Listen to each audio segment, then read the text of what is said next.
Welcome to the Boxing Talk Show, fair but firm, with the Hall of Fame boxing referee. I'm Joe Cortez and co-host John Zamel for all of Las Vegas. Come on, guys, let's touch them up. Clean fight. I'm Joe Cortez, fair but firm. Welcome to the Fair but Firm Show here in Las Vegas, Nevada, the entertainment capital of the world. John, this past weekend we had some upsets in boxing. Of course, some of the fans out there all kind of shocked at some of the results we had. Some are very happy with the outcome. And I can tell you that Williams, who beat Hurd, was very, very pleased and very emotional during the interview. Oof. Can you talk us through a little bit of that fight, John? Absolutely. Julian Williams is a gentleman who he has lost one fight in his career. He was very highly touted coming into the pro game. He lost one fight to Jermall Charlo, in which he was the favorite. He got knocked out. I mean, you know, sometimes you take a hard shot and you go down. And he's kind of been pushed to the wayside ever since then. This was considered, in many ways, a stepping stone fight for Jarrett Hurd to eventually fight against Jermall Charlo. And Jermall Charlo, when he fought Tony Harrison, was also considered a stepping stone fight for the eventual maybe pay-per-view super fight between Jarrett Hurd and Jermall Charlo. Well, now neither one of them have any belts because they both lost their last fights. Julian Williams came out and absolutely executed his game plan to a T. Jarrett Hurd was unable to adjust and lost both of his belts to Julian Williams. Julian Williams looked outstanding, knocked him down in the second, had power, had finesse, speed, fundamentals, everything you could ask for. Jarrett Hurd gave it just as good as he got it in a lot of ways. He was an excellent attacker, as we know, a great puncher, not a defensive tactician by any stretch of the imagination. But it was an excellent fight. Anyone who likes a lot of action, big punchers, big punches, will love this fight. They should go back and watch it. And that was just the PBC card. There was also an ESPN card. Yeah, exactly. But I can tell you that Hurd was not himself. I think a lot of complaints about with the training. They said a lot of folks out there saying that the training tactics that he used, he looked like he was not in condition. And I can tell you right from the beginning, he was kind of like didn't have it. He just came in there like kind of really an off night. He just let me ask from the first round, second round when he got dropped, I couldn't believe it. That was pretty crazy. It looked like he almost got finished. He was in trouble. Yeah, he was. When he got up, he got attacked again. I was like, get out of the second, Hurd. And, you know, and one of the most important things in boxing is conditioning. Oh, as we know. And maybe sometimes I would say sometimes you hear once in a while of fighters over peak, you know, in their training, and it's like if they never train at all, a trainer got to know when to hold him back a little bit. So fighting that, he can let it all loose. He might have let it all loose during training, came into the fight, had nothing at all. That's a possibility. Let me run two other possibilities by you. There's some that say maybe he overlooked Julian Williams, not necessarily as an opponent, but just he was more focused on promotion in a lot of ways. He was talking about, you know, the eventual fight with Jermall Charlo, whether or not he still wants it. He was in his hometown in the DMV area. It was all a big homecoming for him. It was a big event. Maybe he was more focused on the stuff that happens outside the ring than the stuff that happens inside the ring. Is that a possibility? Well, what happens in boxing, I can tell you, I've been around the game for so many years, being an ex-fighter myself. I know that sometimes we kind of like overlook what's happening right now. We got to focus what's happening today, and let tomorrow and all that. We'll deal with that after the fight. Yeah. But some of these fighters, they well, it's hard. You got to go on the media. You got to do this, and this, and not everyone can balance that in training properly. Yeah, not many guys can multitask. Yeah, some guys. It's tough for them. Yeah, it's tough. But, I mean, Hurd, he has so much talent. Oh yeah. I mean, he showed a lot in the previous fights. But what happened 2 nights ago was just like... Well, he's always a slow starter, and I don't think he's ever fought anyone who was able to make him pay for it. And Williams has a lot of power in those punches, and I think he was able to make him pay for his slow start. Yeah, and he caught him cold rough in the beginning. Right off the bat, man. Put him down, and wow, that was like a big upset. But anyway, without boxing for you, you can't be overconfident when you come to your opponent. Don't ever take anything for granted. You have to, if you're training hard for a fight, make sure you're in tip-top shape. Oh, yeah. Mentally and physically. Now, on the undercard of that fight, you had Matt Korobov versus his opponents. Now, his name was Aleem.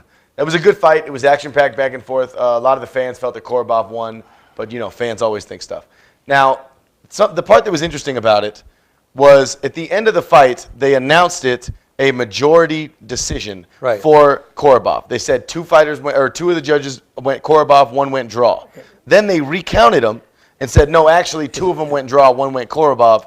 Turns out it's a majority draw. We're calling it a draw. You ever seen a recount in the middle of the scorecard? Yeah, I've seen it. I've seen it happen before. I mean, once in a blue moon. I've seen it happen 2 or 3 times throughout my whole career. Yeah. Where they miscalculate on the score. Looks bad on the score sheets. But it happened, and when they realize they made a mistake. Wait a minute, it's embarrassing for the promotional company. and if you and I make it a bet, and I got your money in my pocket, I run out the door. Yeah, you should. Hey, yeah, come back, Joe. It's a tie. Yeah, it's a tie. But your phone's not on. Then. Yeah, but anyway, that happens. But that goes to show maybe these guys behind the table, they were not the greatest at math in school. Yeah, that's probably the worst. Is there a way we could automate that, Joe, where you type in and then the computer could add it up, or is this not a big enough problem where we have to worry about it? It's not big enough. It's not a problem, but they just don't have. It just happened. They should sit down and have it all. Somebody's job should one be person addition. Just to do that, like they do with CompuBox. I'll do it. They got these one guys. Are you good at math? I'm good at a calculator, Joe. I could add 9s and 10s together. Okay, good. Well, you got a job. You got a job. Yeah, I'm already better. I'm already qualified. Yeah, we got you qualified. What about the other card? We had 2 rematches, Joe. One, and we saw the exact same thing happen again. Dogboe versus Navarrete. I mean, Navarrete showed last year that he had something. Was there any chance that Dogboe was going to win this fight again? I mean, outside of a major adjustment? They felt that he maybe didn't do his homework the first time around, that they were overconfident with Navarrete. Navarrete, one of the tallest featherweight in the history of boxing. And Dogboe's small, man. He's small for a small division. Small division. And this guy, Navarrete, had that jab in his face all night. He could not close that gap. Not the whole first fight or the whole second fight. In this one, he took a much worse beating. Yeah. And so it goes to show that Dogboe, maybe got to start thinking about doing something else. He should probably start thinking about not fighting Navarrete again. That's not a fight he should ever take. He'll lose to him every day. He'll lose to him every single time. I agree with you 100%. Now, we've talked in the past about fighters having their dads be their trainer. And how those are a lot of positives there. We've seen a million times where it works. We've also seen some times where it doesn't work. Sometimes fighters will be too quick, or trainers will be too quick to throw in a towel because it's their boy. This was the opposite here. He seemed a little bit more hesitant to throw in the towel. We said the same thing with Diego Magdaleno and his training staff in the last fight against Teofimo because it's family. Yeah. Is this something that, when you watched that fight, did you feel like Dogboe's dad should have thrown in the towel a few rounds before that? Or? I thought they should have stopped it around the 9th round. Yeah, I agree. He was taking a pounding there. The ref didn't have to stop it, but definitely the corner should. When they went to the corner and said, let's stop it. We don't want to see fighters take unnecessary punishment. It's hard to watch. I keep saying that. And as an ex-referee myself, I always say, we don't want to see these fighters taking that kind of punishment. And the referee got to be on top of his game and go into those corners. And sometimes you got to kind of walk in the corner and tell the coach, hey, listen, man, your man take a little too much. Yeah. You take a little too much. Might be time. You got to think about it. If you don't show me something, I'm going to stop the fight. But maybe by you tell him that, he'll say, ref, you know what, stop it. So you kind of encourage him to stop the fight. They talked about it. The commentary team was saying that his dad addressed many times the amount of shame that he felt going back to Ghana after the first loss. And that I think maybe he just he didn't want to face that again, and so he let his boy keep taking those shots. It was really hard to watch as a fan, and it's a blood sport. We watch, it's a hurt business. We watch this for a reason. Yeah. But when you see a guy taking unnecessary punishment, it's never fun, and it was just hard to watch. And I hope that Dogboe is able to carve some sort of career out of this. He was a champion. I mean, it's not like he's nobody. He just can't beat Navarrete. That's all right. Yeah, but he only held the title. He had one defense. I think, he beat Magdaleno, and that was it. He had one defense. He never. Yeah. It's just like when it reminds me when Leon Spinks beat Muhammad Ali. Yeah. He beat Muhammad Ali. Leon Spinks had only 7 pro fights on his belt. He was an Olympic champion. He come out and beat Muhammad Ali with 7 fights on his belt. But 6 months later, they had the rematch, and he loses. Yeah. So you know what? He was never again in anything in a threat in boxing. He still was the former heavyweight champion of the world and beat Muhammad Ali. And one of the things he can say for the rest of his life. Yeah. I beat Muhammad Ali for the heavyweight championship of the world. Not many people can say that. No, and that was unified champion too. Yeah. No offense to Jesse Magdaleno, but I'd rather beat Muhammad Ali any day of the week. That's a lot more of a bragging card. Yeah. What about the main event in that fight, Joe? You had Miguel Berchelt versus Francisco Vargas, another rematch. Last time they met, he was supposed to be kind of a showcase fight for Vargas, right. And he shocked the world, came out and won. Now they're both a little older. Berchelt's in his prime. He's a guy out of Cancun, which is an interesting place for a Mexican fighter to be from. They're not usually out of those resort cities. Yeah, he's a beautiful place of vacation. Beautiful place of vacation, absolutely, but not a place where you normally find fighters. Yeah. And then he was trained in a Cuban school of boxing, which a lot of people, Cubans are known for their fundamentals. They're known for their amateur pedigree. So he was, and when you watched him, he looked outstanding. Vargas took a ton of punishment, and they stopped it at the right time after the fifth. Yeah, no, I mean, Vargas really took a pounding. He was really, he was like, oh my God, you just said to yourself, he looked like he would train hit him. Yes, he did. He looked like he got in like a motorcycle accident. He had like road rash on the side of his face. Right. I never seen that from a glove before. Yeah, That was hard to watch. Yeah, it's true. And some of it could be some accidental head, but I remember we talking about discombobulated kind of a face. He didn't look good. No, he didn't look really bad. He looked really bad. That's like when Hasim Rockman. Yes. When he fought for a fight, I recall, he had a. Oh, the famous, He had like it was an accidental headbutt, and it was like a brick on one of the craziest knots you'll ever see on the side. A big knot on the side of his head, and the fans are like, oh, my ringside doctor, everybody saying, do we stop the fight? Do we let it go? Why not? I mean, it was really a nasty. It was tough to watch. It was tough to watch. Yeah, but you hate to see fighters that come out into the ring and they just when they walk out, they're so messed up. Like I said, what I'm saying, how about Jarrett Hurd versus Julian Williams? We just talked about but we just talked about that. We said the result. Hurd got beat up pretty bad. It was bad. And Julian Williams was very emotional during the interview. He looked. He was actually crying. I was happy for him. I was very happy for him. And we. I got a question though, because this is fun. That's a good lead-in, actually. Now Jarrett Hurd doesn't have his belt anymore, but we have a division now at 154, Joe. Right. Now 154 is traditionally the stepping stone division. It's either there's 147 is one of the glamour divisions. 160 is a very glamorous division. Now at 147 right now, you have the biggest stars in the sport in a lot of ways. You got Terrence Crawford, Errol Spence, Manny Pacquiao. You got Sean Porter. You have, Keith Thurman, Danny Garcia, a ton of talent at welterweight. Probably the best collection of talent in the sport. At middleweight, you have the biggest star in the sport, who is the face of the sport, and an absolute dynamo out there, larger than life in Canelo Álvarez. But right in between them, Joe, you have 154, where you have Brian Castano, Jarrett Hurd, Tony Harrison, Jermell Charlo, Jaime Munguia, Erislandy Lara. These are all guys who could beat each other. Is this the most exciting division among the three of them, as far as excitement goes? Well, it is. It is one of the better divisions out there. I mean, there's a lot of excitement, a lot of top-notch fighter. These guys are no palookas. These guys are really, they have a lot of talent. And that's good for boxing because it goes to show that boxing is really on the way up. I mean, not only the welterweight division that we're talking about, the super welterweight division. Yeah. You got the middleweight division. I mean, and the heavyweight division. There's started to be a lot of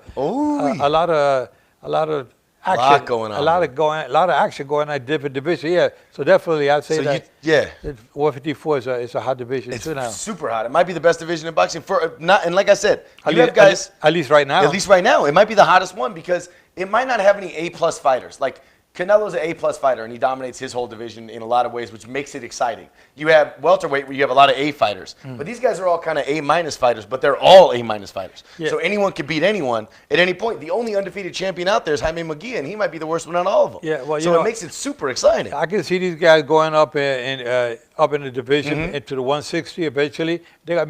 They're still learning a lot. You can see Errol Spence eventually going up into that division too. Exactly. Exactly. He would probably dominate that division. He probably would, but let's see. Yeah. But 154 is a good division. It's hot. But that division, for you fans out there, younger fans don't know, that division never existed before. No, yeah. Back in the old days, there were only 12 weight classes. It was featherweight, it was bantamweight, featherweight, take it back.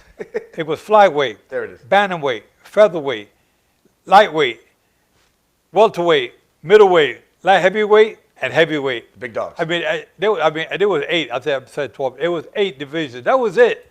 Now you got like 158 divisions out there. And 5 sanctioning bodies. And my God, else. yeah. But back in the old days, there was a fighter, Henry Armstrong, who was featherweight, lightweight, and welterweight champion.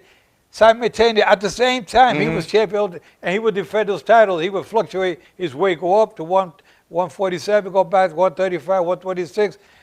It was unbelievable that Henry Armstrong, look him up, they call him the buzzsaw. He was really just, If you don't know Henry Armstrong, look him up. He's the man. Yeah, Absolutely. Yeah. I forgot to mention, Jesse Vargas just entered the 154-pound division. Yeah, that's another so one. he's another one to talk about right there. Yeah. I mean, these are all guys who could beat each other. It's an excellent fights, and they're pretty much all on PBC, which makes it more exciting because you can make these fights. Pretty much all of them except for Jaime Munguia. Yeah, you know, fans out there probably say, Joe, do you think that boxing is better today with all these other added divisions? Not only the added division, but they also got the silver, the gold, the international, the intercontinental. You know what? I say it's okay in the sense that it gives the opportunity for these fighters to make a little extra money and to get a title. Whereas way back in the old days, in the glory days of boxing, the golden era, there's only those 8 divisions, and you know there was not too much you can do to win a title. Yes, not just every Tom, Dick, and Harry out there can have a world title belt. But that's what makes unifications exciting. That's my one thing. My one thing that I say, because I agree with you. It's better if there's the less belts, the more they mean. Yeah. But with all these belts, it is fun when they can unify, and you have, you know, like a situation like Canelo Jacobs, where you have 3 belts on the line. I mean, that's fun. I mean, everybody got. Even my grandmother's got a belt. The one she used to hit me with. Your grandma's nice though. But She's good out there. She used to take it off. Her fundamentals are good. Yeah. But she had good belts. Good belts. They were really serious belts. Those were I took real serious. Absolutely. Hey, Joe, we had a big announcement this week. Oh, my God. A real big announcement this week, Joe. We're talking about welterweight division. We have Keith Thurman fighting Manny Pacquiao. Finally. July 20th? July 20th. July 20th. Talk to me, Joe. Talk to me about this fight. Well, I tell you, it's going to be a great fight. Before we go to that fight, I want to offer our condolences to Bert Cooper, Harold Lederman, our dear friend Harold Lederman, who was a great friend, Bert Cooper, who I refereed several times back in the days in Atlantic City. And of course, in the movie industry, the Hollywood industry, Doris Day, one of our famous ones. She passed today at the age of 97. But Bert Cooper, Harold Lederman, well known as the unofficial scorekeeper for HBO for so many years. Yes. And his daughter, thousands of fights. His daughter, who's Julie Lederman, who's one of the top judges in boxing today. Our condolences to her and her beautiful family. Absolutely. Okay, so let's get back to the fun stuff, Joe. Okay, go ahead. Keith Thurman, Manny Pacquiao. Talk to me. Give me the breakdown, baby. Okay, Keith Thurman was he's undefeated WBA champion. Former unified champion. Yeah, unified champion. And of course, he got stripped of some titles, some belts because of his injury. He was inactive for like 2 years. Then a couple of months ago, he fought Josecito Lopez. Josecito Lopez, and he didn't look that impressive. No, but then again, you know, he's inactive for 2 years, so he took a softie, Josecito Lopez. Josecito Lopez gave him a little. They got a tough matchup style-wise. Yeah. So Josecito Lopez gave him a little tough fight, but then again, he was inactive for almost 2 years, and now he's fighting Manny Pacquiao. Manny Pacquiao, when he fought Adrian Broner a couple of months back, I thought that maybe he was not going to be in a position to beat Pacquiao. I think. I think Adrian Broner. I said Broner probably. Let's take it back. I thought Broner was going to beat him. Did you?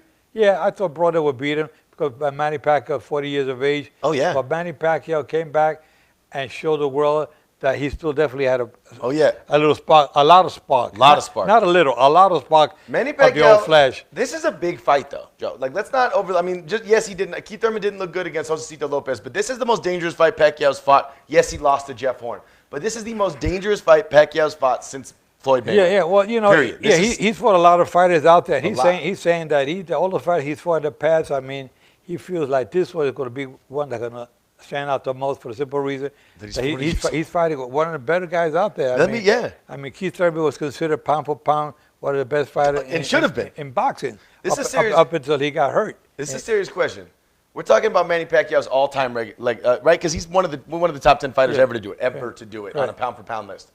If he beats Keith Thurman, a unified welterweight champion, undefeated, at 40 years of age. What are we talking about? Is he top 5 all time? We don't have to make the list, but what does this do for his legacy? It's huge, right? It will be huge for him. But I mean, you know, Manny Pacquiao at the age of 40, a lot of people say, you know, even in 30, you say in boxing, if a manager is looking for a fighter, he goes to a location, they find a fighter who's 30 years old, looking to move into the top notch to make it a fight. A manager 30 years on, I'll pass on him. 30, exactly. At 30. Here's a guy who's 40 and is still fighting like a 20-year-old. He's fighting for WBA welterweight championship. What I don't understand about Manny Pacquiao is how has he managed. I mean, they're going to show the great person, the great fighter that he is. I mean, he's taken a lot of punches to his head. He been every time he's in a war. Every time he's in there, this is the kind of fighter the fans want to see because he gives you your money's worth. He's definitely a win or lose, he's really out there giving it all he has.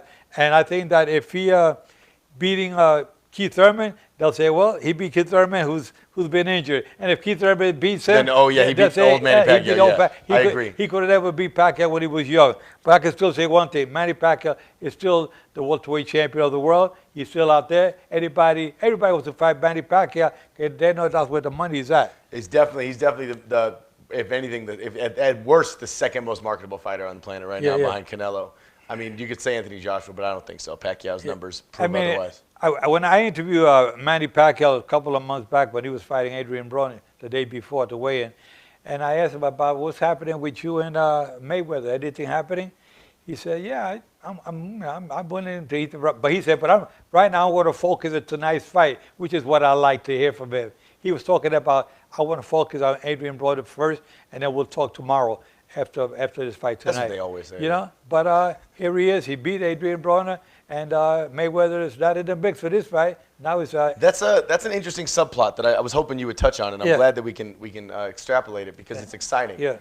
This means that the Mayweather fight's dead, right? No. He would not take the Keith Thurman fight if he thought he could still get the Mayweather fight. Well, I think after the Broner fight, they tried everything. They must have called Leonard Ellerbe 150 times and said, "Look, we want this fight. We'll give you this percentage. We'll give you that percentage." I mean, if he beats Thurman, that's a different animal. But I'm saying signing up to fight Thurman, I think he believes there's zero chance of fighting Mayweather. People are probably going to ask right now, Joe, what do you think? You've been in the game. Who's going to win the fight? Well, you know what? Keith Thurman is a top-notch fighter, one of the best out there. But with a big, but I think that he has a difficult time. You're going to have a difficult time with Pacquiao for the simple reason that Pacquiao looked so sharp when he beat Adrian Broner. Oh, yeah, he did. And that was only a couple of months ago. I don't think Keith Thurman would look sharp beating Adrian Broner too, though. They're going to be a big one for either fighter. I mean, like Manny says, it'll be one of his biggest wins because he's fighting a top-notch. It would legitimately be one of the best wins he's ever had. I mean, it'd be up there with Haddon. It'd be up there with some of the biggest wins of his career. It would be outstanding. I mean, wow, it would be something else, man. Yeah. Let's you want to talk this coming weekend? This is a big show today. Yeah, the big weekend. We got the heavyweight champion of the world, baby. Heavyweight champion of the world. WBC heavyweight champion of the world returning to the ring. Who's that? Joe Palooka? No. It's Deontay Wilder. Deontay Wilder. Yeah, fighting a guy who a lot of people don't rate very highly, but he's also 6'7", the exact same height, and they hate each other. Dominic Breazeale. These guys have gotten in fights in hotel lobbies. They've said horrible things to each other about each other's families, about each other's lives. Well, this is a true bad blood, Joe. What do you expect to see in this fight? I expect to see the punches do the talking. Yeah. All that blah blah blah outside the ring. Now let's see Saturday night. You can't miss that fight. No. Now we'll see. Now can you imagine Wilder losing to Breazeale? Some people can. Some people say, I don't see it happening. I think Wilder wins this fight. I think he's a full step above Dominic Breazeale. But I got a feeling he's going to knock Breazeale out? Yeah. Yeah, I think so too. That's what he does. He knocks people out. I mean, he's amazing. Yeah. Let's remember, Deontay Wilder to me is the most exciting fighter in the sport of boxing for one simple reason. You can never take your eye off the screen. He is fundamentally not sound, not in any stretch of the imagination. He's not Mayweather. He's not any of these textbook fighters. But all he needs, what does he say? If you want to beat me, you got to be perfect for 12 rounds. I got to be perfect for 2 seconds. If he lands one right hand on you, you are going to sleep. That's 100% going to happen if he lands the right hand on you. So you can't take your eyes off for 1 second. I turned away for 1 second in the Luis Ortiz fight, and Luis Ortiz almost knocked him out. I look away for one time in the Tyson Fury fight, and he knocks Tyson Fury down. I mean, this is one of those fighters that is absolutely exciting. People will say though, who's better, Tyson or Wilder? You think they'll say that? Yeah, of course. Who's the best? Both in their prime. Who will you pick on that fight? Mike Tyson or Deontay Wilder? Yeah. I think Mike Tyson would have a hard time closing that gap. I think he had a hard time with tall fighters. I rate Mike Tyson higher. I want to be clear before everybody come at me. Mike Tyson I rate higher all time. But head-to-head, Mike Tyson has a hard time with those punches. And if it goes into like the 7th or 8th round, Deontay Wilder only needs to land one good one, man. I mean, it's... Yeah, but I think Tyson was like... Worked the body? Yeah, he worked the body. He was so quick getting inside. He would slip inside real quick. Like he did. He's hard to hit. He was hard to hit, and he would get in. He would bob and weave a lot, get slipping. When he fought Tony Tucker. Yeah. Not Tony Tucker. When he fought Tucker, Larry Holmes, He put Larry Holmes He was 111. He's older than you are. Yeah, he was like 200 years old fighting Mike Tyson. Man, I mean, he was old, but Tyson put him away quick. He did. But there were so many fighters up and coming, top-notch fighters that had the height and whatnot. On Tyson would manage to work his way in and knock him out one I don't know punch. anybody that he beat that was on Deontay Wilder's level at that height, though. Let's just put it that way. And I'm not saying that Wilder would win. I think that he poses some matchup problems. That's all I'm saying. It would have been a difficult fight. It'd have been a tough one for either one of them, that's for sure. But, you know, the money these guys are making today, though. Tyson might come back and do it. I mean, I'll tell you, it was amazing the other day here in Las Vegas. We had a fundraiser with the care program from WBC, and I saw Lennox Lewis there, Mike Tyson, Klitschko. Oh, it was good to see those great heavyweights there. Larry Holmes. It was just a great honor to see. Yeah. And the good thing about it is I can say I referee all those guys. That's so cool. I mean, it is so cool to Oscar De La Hoya. How many other people you saw there? I mean, 1 million, right? Oh, It yeah. was just amazing. Yeah, man. they were all there. Yeah. Oscar De La Hoya. It was, oh my God, just so many of the great ones. Oh, absolutely. Jeff Fennick. Oh, a ton of them. Yeah, we saw them. Roberto Durán, Sugar Ray Leonard. I mean, I mentioned all these names of these guys, but I referee all these guys. Isn't that so cool? God, they got a pitch by something. I can't believe it. How lucky, man. That's amazing. That's amazing. It is. But we're not done talking about this upcoming weekend because there's a million other fights. Yeah, we also have Gary Russell Jr. on the undercard of Yeah. that fight. Now, fans like Gary Russell Jr. because he comes in once a year, gets his job done, keeps his belt, and leaves. He's known for a guy who doesn't really like fighting. He's good at it. Yeah. He has a fighting family. He's also known because he has 5 brothers. Or he's one of 5, and they're all named Gary Russell. Right. 2 of them are on the undercard. One's Gary Antoine Russell, and one's Gary Antonio Russell. Don't quote me on that, but I'm pretty sure. But it's really funny to me, to be honest with you. Well, you want to see those brothers fight. You hope that they all win because, I mean, if one loses, now the whole family. You got to be sad for him when the other guys won, and it's tough. Yeah. And so they can't really share all that I glory. like that he gets to be junior. You know, the other ones all just got to be, they got to go by their middle name because he's the best one, he gets junior. But talking again about all the money these guys are making, the hundreds of millions of dollars. Yeah, money's there. Who was there turned away at $90 million the other day? Deontay Wilder, man. Deontay Wilder, 120 million he turned down. 120 turned down. Hey, guys, like I said before, I keep saying every week, you're going to see me getting in shape. I'm coming back. But I'm taking no less than $20 million. No, you can't. Yeah, no, don't sell yourself short. These guys turn away $120 million? Turn it down. Bet on himself. He said he can make more. Oh, my God. That's crazy. Even if I go box with my shadow, I want to do something. Yeah. I'm going to get in there.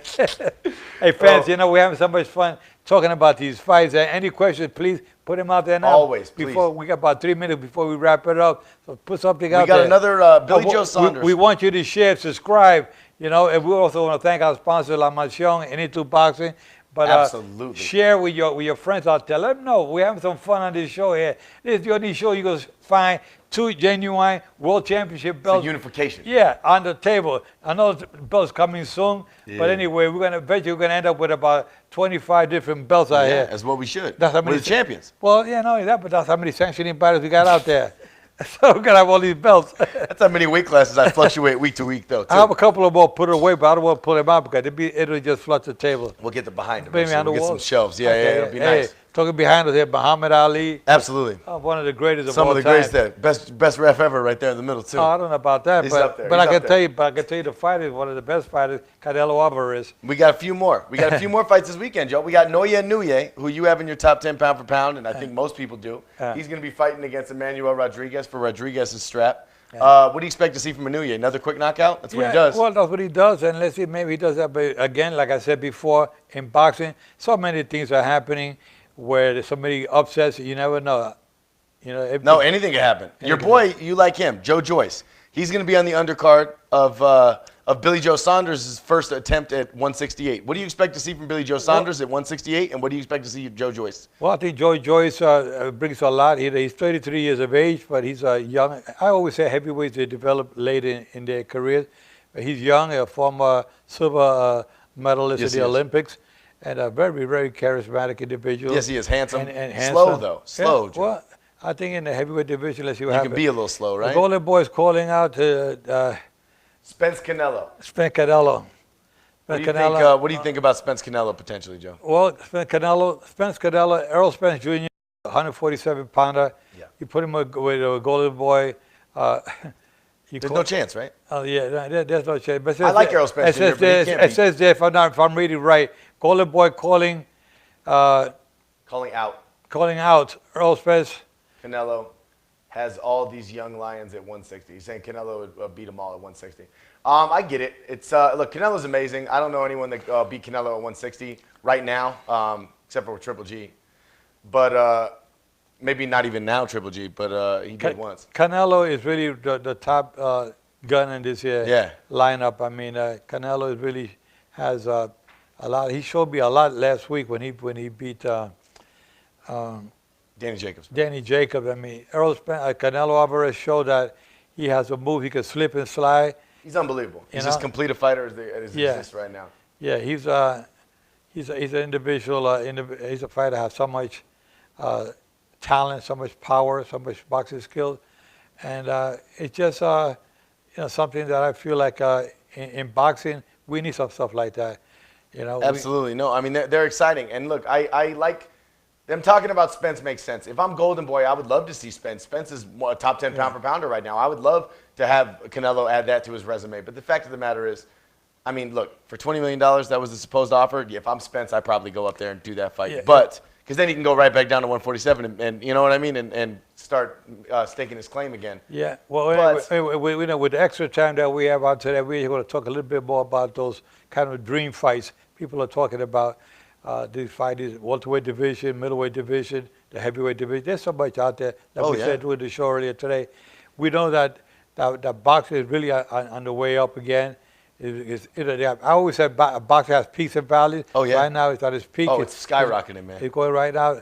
This kind of fight the fans want to see. We want to see things fights out there. Saturday night, I had 2 TVs on, Joe. I had 2 TVs on. I'm watching the Dog Bay fight at the same time as the Herd Williams fight. Yeah, I'm going like this. And probably on your phone looking up the other one. Yeah, the Dazen card. I mean, it's unbelievable. Yeah. Well, there's so much boxing right now. It's crazy, and it's just been so exciting to watch. We had Caleb Plant versus Mike Lee announced. That'll probably be the lead-in for the Pacquiao Thurman fight that we just talked about. Right. So that's going to be an exciting doubleheader, but that'll probably be on Fox. It'll probably go right from that into the pay-per-view, which makes it even more exciting. Yeah. I love all these cards that are on regular cable, and they get great ratings. Yeah. I mean, this Herd Williams fight was so good for the sport. It was awesome. And how many people watched it? Hundreds of thousands, because it was on free TV. Right. Well, I think that's what the fans want to see. They want to see that free TV. That's what they all want to see. I mean, come on, stop being so cheap and spend $5 and watch it. Well, that's what we had this week. Right? I know what you mean. But yeah, it'll stop being so cheap. But that's the thing, right? Because I know me and you, we have DAZN, and we have ESPN Plus, we have Showtime, we have all this stuff. But also, you have it on ESPN regular. You have fights. Yeah. You have regular Showtime. You have fights, which actually we already mentioned Showtime, and you have Fox. All these fights on Fox, and then you have pay-per-views all over the place. I mean, there's so much. You got a fan out there asking about Anuye versus Josh Taylor? Yeah, Josh Taylor. That'll probably be the final. Once Anuye beats Emmanuel Rodriguez, it'll be Anuye versus Josh Taylor. Do you expect to see Anuye clean up that whole division? I can see him doing that towards the end of the year. Absolutely. Josh Taylor's nice though. He's but Anuye's just amazing. Hey fans, but next time, don't forget to subscribe to the YouTube channel and as well as iTunes, as well as Spotify, as well as everywhere Audio Boom, everywhere that podcasts exist. Please go on and subscribe. There's no rule that says you can only have one. You can unify all of your subscriptions just like we unify belts. Make sure you share with all your friends. We love seeing all the shares at the end of all the videos. And thank you for tuning in, as always, Joe. And don't forget that there's some fans out there saying about starting a Joe Cortez fan club. Yeah, I'll take you up on that. That'd be not a bad idea. You guys want to start the fan club? That's good. Just contact our people here, Charlie or Delin. Jackie, and we'll make that happen. A nice fan club. We want to make sure that you fans get the best information, the latest on boxing, and of course, talk about my past, the history, the great fights that I refereed throughout the years. I always think about Roberto Durán. Iran Barkley fight. You guys got a chance, watch that fight on YouTube. Roberto Durán, Iran Barkley, one of my favorites. And there's been so many. I was watching the other day, George Foreman versus Ron Lyle. Oh, yeah. On YouTube. What a fight that was. Anyway, fans, with that said, I want to say God bless, take care, protect yourselves at all times, and remember, I'm fair, but I'm firm. Touch them up.